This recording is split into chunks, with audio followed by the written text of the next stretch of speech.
Welcome home, GV. Take a load off. Joule, you're... Am I dreaming? You could be. Maybe this world is just a figment of my imagination. My own dream. Or maybe this is the first thing you see when you're on the brink of death. But that's all inconsequential. We all ride the line of dreams and reality. But you're here now, GV. The killer's bullet has been fired. You can't undo the past now. But what you wish for still exists somewhere. Maybe you already have it. Maybe you haven't noticed. You could simply be overlooking things. GV, if you find something, bring it to me, okay? I'll be waiting. Hey guys, it's the Melway 5. Welcome back to more Azure Striker Gunvolt. Last time, we defeated Nova at Firmament. But then, Gunvolt was shot and killed by Asimov, who plans to wipe out all humans. And with this weird sort of, again, dream state or whatever we're in right now, it's our opportunity to solve the issue at hand. So, if you remember, after we finished our last initial mission, Joule was immediately kidnapped by Merrick. As such, we were never able to give her the Joule we found at the Pharma Lab. Hey, GV, I have something to give to you this time. She handed me a necklace that was infused with 7 jewels. I've seen these jewels before. These are what I gave to you. Yeah, I made it with the jewels you gave me. I know these were for me, but I wanted to do something nice for you. Thank you, Joule. I'll always keep this with me. I put the handmade necklace in my other gear. So now, what that does is, and of course, since I did a terrible job getting the jewels the very first time I properly finished this game, I had to go back to so many levels and re-get them because I never noticed them the first time. So of course, go to Gunvolt's gear. On the pendant bit, we have the handmade necklace, a gift from Joule. No apparent effects. What you have to do with this is kind of a dick move. And also, we did also get a new gun after we defeated Nova. Vasuki homes in on additional targets if it hits its mark. Allows up to 4 tags.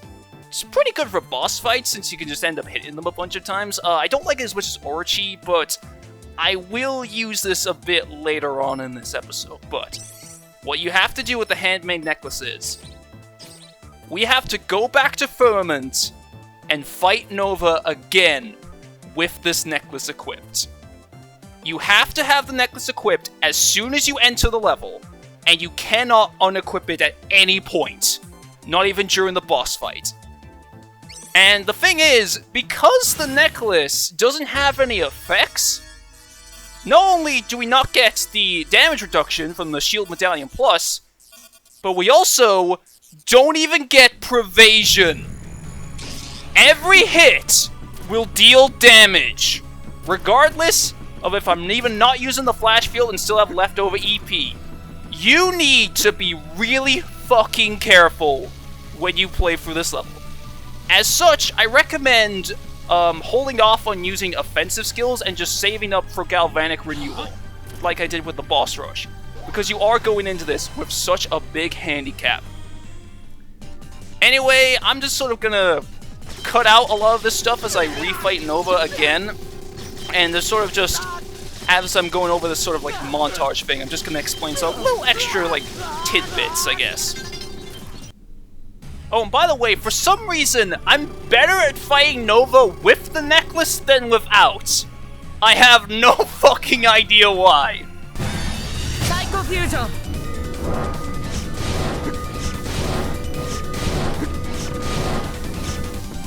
See, that's how you dodge Mind Melder, talking me. So some interesting trivia behind Nova's second form is that there is concept art that shows that this form was originally supposed to have more of a demonic look. And this kind of ties back into the whole 7 Deadly Sins theme with the Sumeragi 7, because it's somewhat believed that Nova is supposed to be a fusion of all the sins, in which case the whole second form is also supposed to show that he's supposed to be kind of based on Lucifer in a way, in which case that would also mean that if he's based on an animal, it would be the goats, because goats are associated with the devil for some reason. After the fight, even with the necklace equipped, the following cutscene is exactly the same. But after the results screen...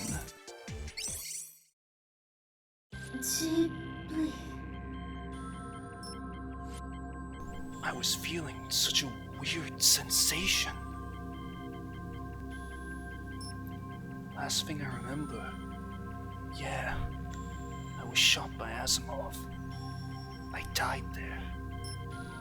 And yet, I feel so alive and well. I'm fully conscious. I could feel the electrons and sounds in the air around me. I understand now. I have become her Lumen. Lumen was my Septima, my heart and soul. Now that I have no body, she can only exist in the soul.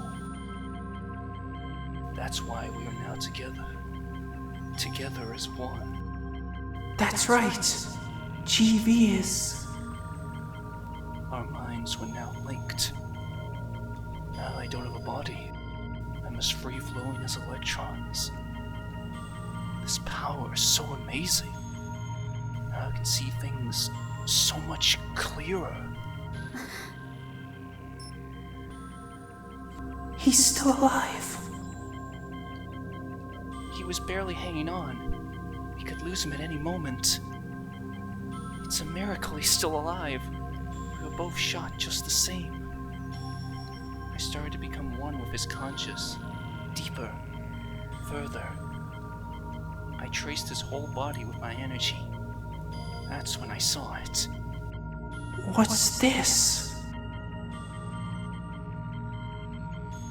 Wrapped around the bullet was a broken pendant. That was the pendant I made for him. He wore this for me? It's just a normal pendant. It does nothing. And yet, somehow this pendant saved his life?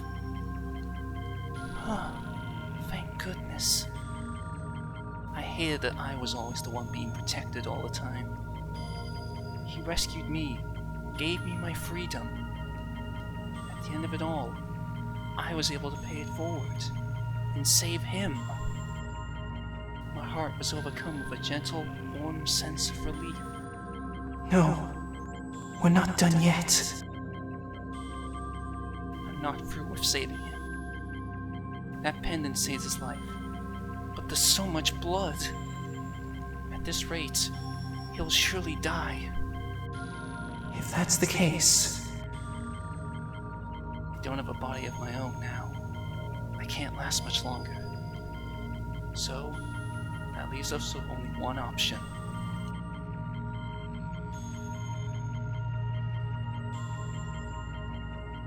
My consciousness will live on inside him. GV, we are now one. Our lives will go on. Together. My life force became one with the electric current in his body. My will, thoughts, memories, all of it were now shared with his. From now on, always and forever, my song will be your wings. The Azure Striker awakens with a new compass. A mournful anger conducts him onward as the Muse's anthem continues inside his heart. What happened to me? This... No.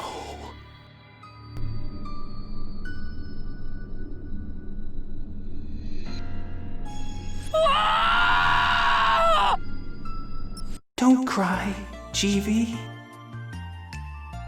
voice was resounding in my head. Lumen? No, something's different. In that moment, I understood. Is that you? Joule? That's right, Chibi. I'm going to be in your heart now, always and forever. Her thoughts and memories were flowing into my mind like water.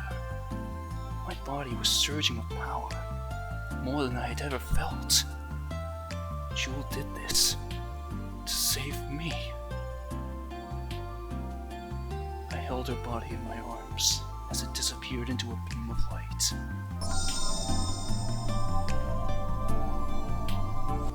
Now we'll never be apart. I'll always be here to protect you, Chibi. Joule. A voice in my head began to whisper. There's no time for tears, Chibi. What do you need to do now? I have to. Asimov needs to be stopped. At all costs. I'll never let a tragedy like this happen ever again. Let's get going, Chibi. Let my song be your wings.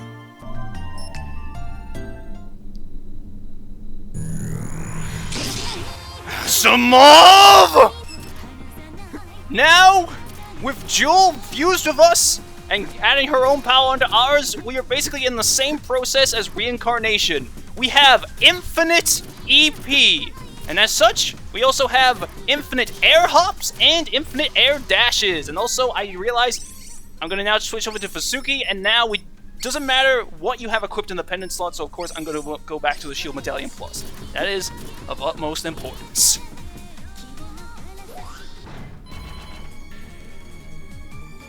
I have been waiting for you, Gunvolt. I see you two have joined the ranks of the reborn Carrera. My desire for revenge could no longer be bound. I wish to engage in battle with ye who defeated me once more. Something about thee is peculiar, though. He before me resembles an angry deity.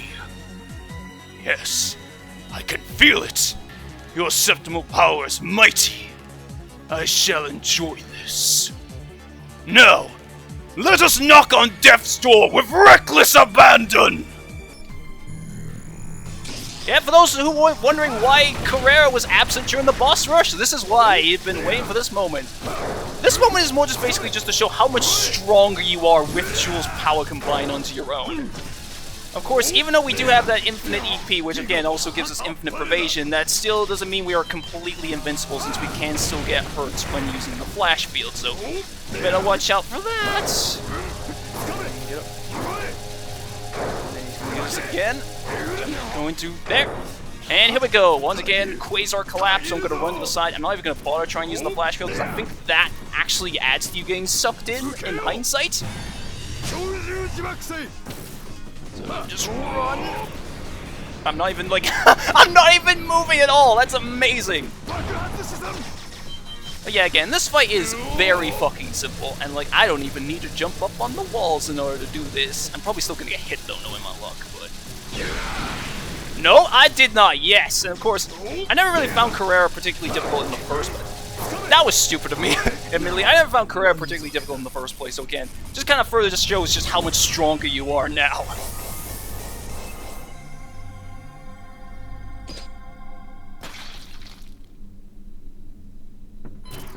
Now, of course, that did sort of halt our plans a bit, so we gotta make up for it in order to catch up to Asimov. Of course, with our infinite jumps, we can go up here. Of course, again, be careful because of the traps. And that's it. We are now at the final stretch. Just one more ninja. I'm gonna dodge. And Hexapile.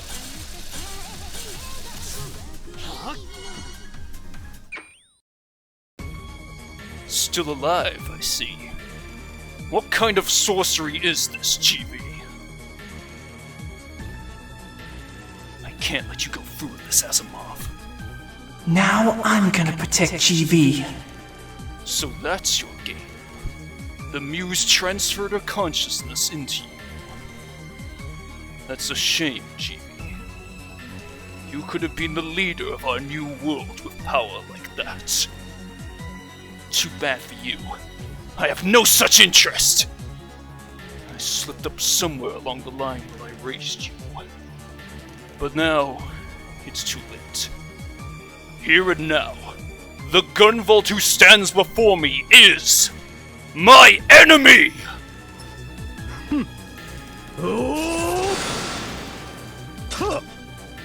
Oversurge! Azure Striker! Burst forth and pulverize my enemies! Now we have the true final boss of Azure Striker Gunvolt, Asimov. Asimov has the exact same septimal powers as Gunvolt, meaning normally he'll pervade, but once he charges at you with his flash field after using Copen's Greed Snatcher, then obviously he becomes vulnerable to attacks from that point where you can tag him. Of course, the Greed Snatcher works exactly the same as it did in Copen's second fight, where you instantly lose all EP when you're hit by it, so you gotta avoid it at all fucking costs. Whew, there, that attack, I always have an issue with that. Yeah, he gets that once you get down to the next third of his health bar, and he has another attack which he's probably gonna use. Nope, okay. Trying to do the best job at dodging all this shit. Oh, damn it, okay, I'd rather bump into him and take damage that way, rather than getting hit by that, because that's fucking devastating. Anyway, last third, so you know what that means. With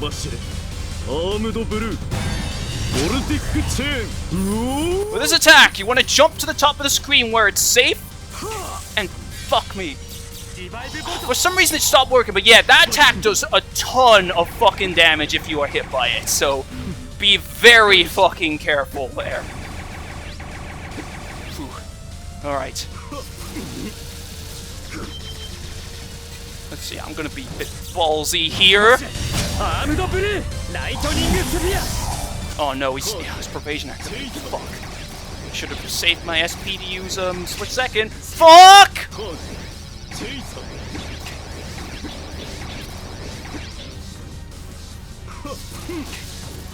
Come on, give me fucking SP, EP back, whatever. Oh my god.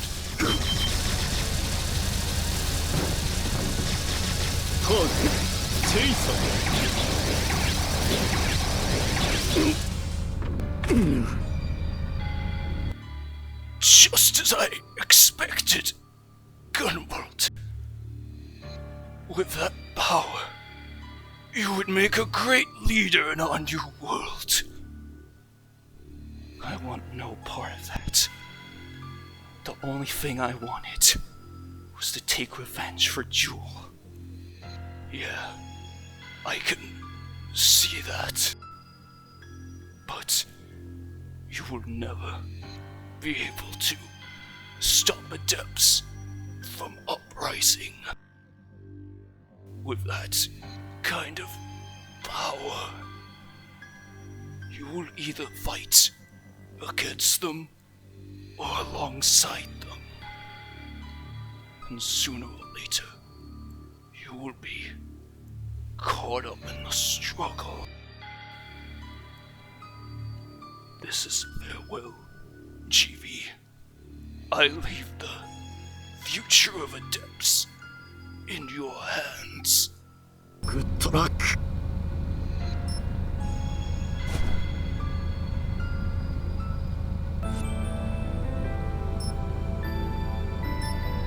Meanwhile, at the base of Babel, Zeno and Monica are waiting for GV and the others to return. Before long, the elevator with Gunvolt and Asimov inside returned. GV! Hey man, you... What? No! Asimov? Don't tell... He's... dead? Gunvolt couldn't muster a reply. Monica stood there in silence. Asimov's body grew cold. No! It can't It just can't be. Asimov? Monica was overwhelmed with grief. She collapsed where she stood. GV exited the elevator, unable to look back at his comrades. Hey! GV! What happened there? What happened to Asimov? And where the hell is Joule? Don't touch him! As Zeno approached Gunvolt, an invisible force kept him at bay. It was the will of a girl to protect the person she cherished. For GV, his world had collapsed. There was only one thing left to do.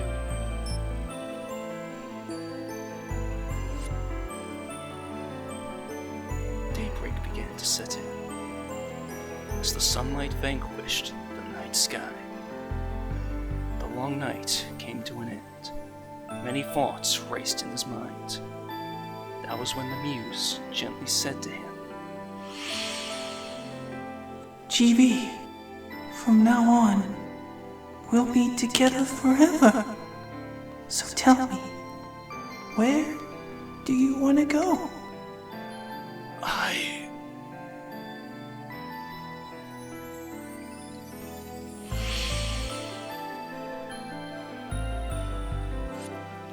Zeno tried to listen. GV's murmurs were out of earshot.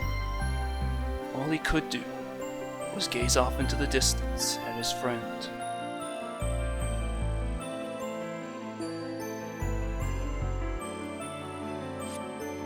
Who before long vanished into the light of the morning sun.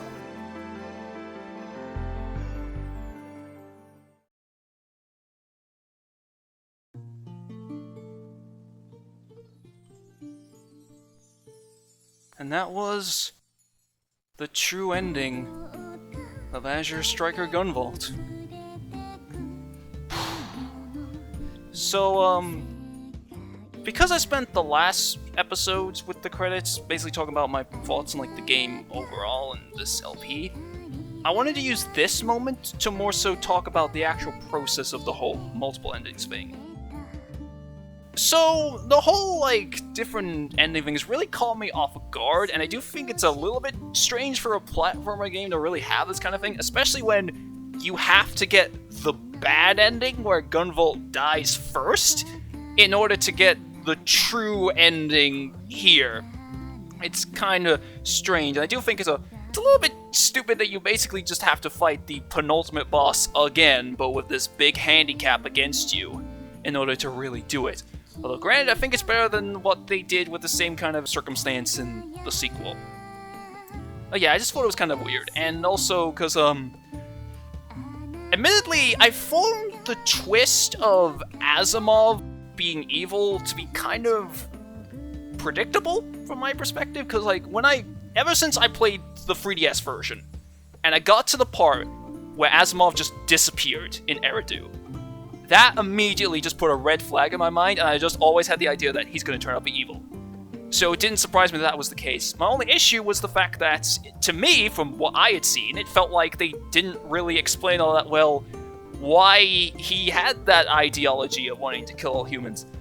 The thing is, though, it is explained, but only in the dialogue at the bottom of the screen during the boss fight, in which you're more likely to be focusing on the boss itself. So, to anybody watching this LP who has never played this game before, I'm gonna give a bit of an abridged version just to help you understand. So, the very first adept that was ever discovered was in South America, and they had the ability to control electricity. Sumeragi, I think, captured said adept or took a hold of their septimal powers, one of the two. And they started to try and create artificial adepts by implanting that septima into them to use them as an energy source. This experiment was called Project Gunvolt. Most of the test subjects died during this. However, two of the survivors were Gunvolt and Asimov. And this whole experiment was being headed by Dr. Kamizono, who is Copen's dad. essentially, during an experiment that was being performed on Asimov, Asimov went berserk and broke free, and in the process killed all the scientists involved, including Dr. Kamizono. Sumeragi covered up the whole scheme, which then caused Copen to think that they had something to do with his father's death.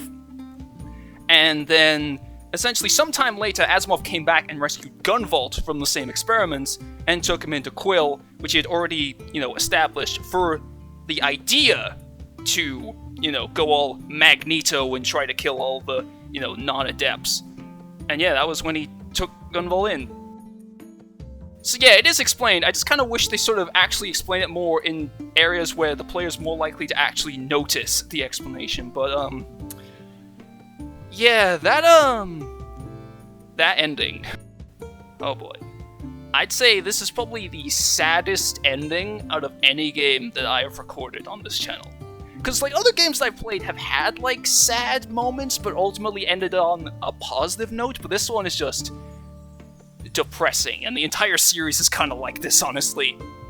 Because, basically, Gunvolt just lost everything. He gave up everything in the first place to protect Joule, because, he saw himself in her, and then Joule is dead, and basically just living as sort of like a ghost through the form of Lumen inside of him.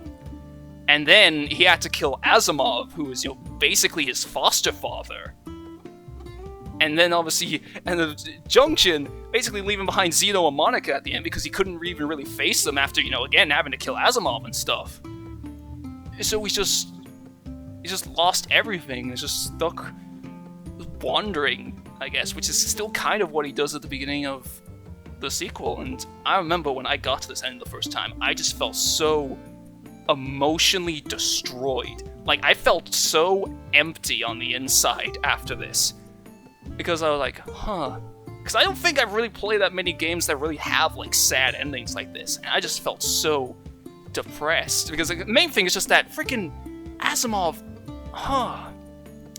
But I think this is kind of what truly sort of, part of what helped me really get into the series from, more of the plot standpoint. Because it just really helped me get behind Gunvolt as a character. Because I just felt so bad for him. That I had to go through all this crap. And then it just, I want him to have some kind of happiness.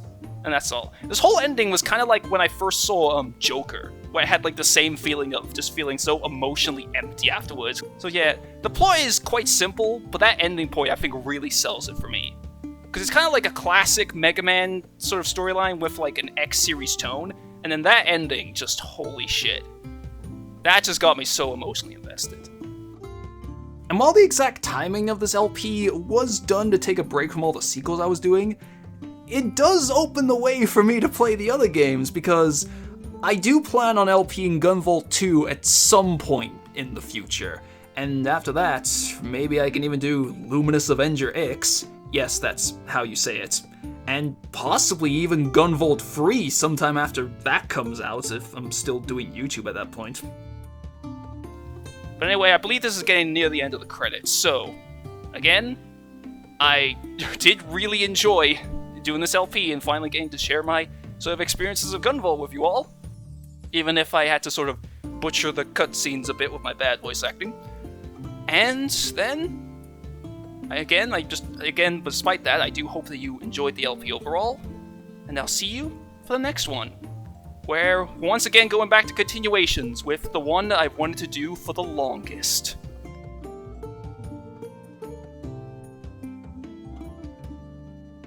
Remember, Gunvolt, I'll always be a breath away.